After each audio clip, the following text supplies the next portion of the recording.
Detective में अब बात ग्वालियर की, जहां पर पुलिस ने जब किराने से भरे एक ट्रक की तलाशी ली तो पुलिस को उस ट्रक से जो कुछ बरामद हुआ उसे देखकर खुद पुलिस भी चौंक गई।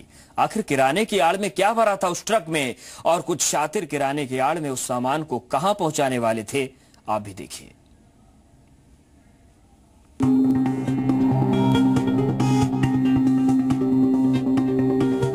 क्या ग्वालियर में ड्रग तस्करों का कोई बड़ा रैकेट काम कर रहा है? क्या ग्वालियर अवैध दवाइयों की तस्करी का गढ़ बन रहा है? फैंसी ड्रिल कफ सिरप से भरे इस ट्रक के पकड़े जाने के बाद एक बार फिर ये सवाल उठ खड़े हुए हैं। ग्वालियर के बहोड़ापुर थाने को खबर मिली थी कि कुछ लोग लाखों रुपए की फैंसी ड्रिल को एक ट्रक में लादकर अवैध तरीके से दिल्ली लेकर जा रहे हैं। इसी खबर पर पुलिस ने छापा मारकर ट्रांसपोर्ट नगर से इस ट्रक को अपने कब्जे में ले लिया।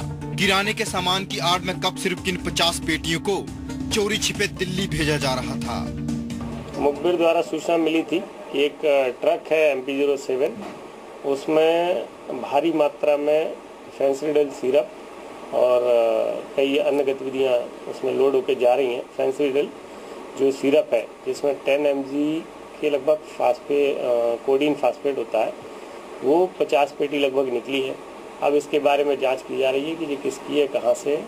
उस हिसाब से जो भी तथ्य आएंगे उस हिसाब से हम कार्रवाई करेंगे। पुलिस ने ट्रक ड्राइवर और मौके पर ट्रक में माल लोड करवा रहे एक शख्स को हिरासत में लिया है। दरअसल फैंसिडिल कफ सिरप को कई नौजवान नशे के तौर पर भी इस्तेमाल करते हैं। ऐसे में पुलिस अब ये जानने में जुटी है कि इस तरह अवैध तरीके से ये कफ सिरप दिल्ली में कहां और कब से भेजी जा रही है।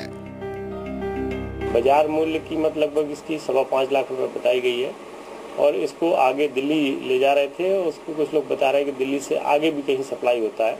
उसके बारे में हमारी विवेचना जारी है, जैसे तथ्य आएंगे वैसी कार्रवाई करेंगे। गौरतलब है कि कुछ वक्त पहले ही ग्वालियर क्राइम ब्रांच ने नकली नोटों की तस्करी करने वाले गिरोह का भांडाफोड़ किया था, जो कप सिरप की आड़ में नकली नोट चलाने का काम करता था। बांग्लादेश से नकली नोट भारत आते थे और उन नोटों के बदले कप सिरप बांग्लादेश भेजा जाता था।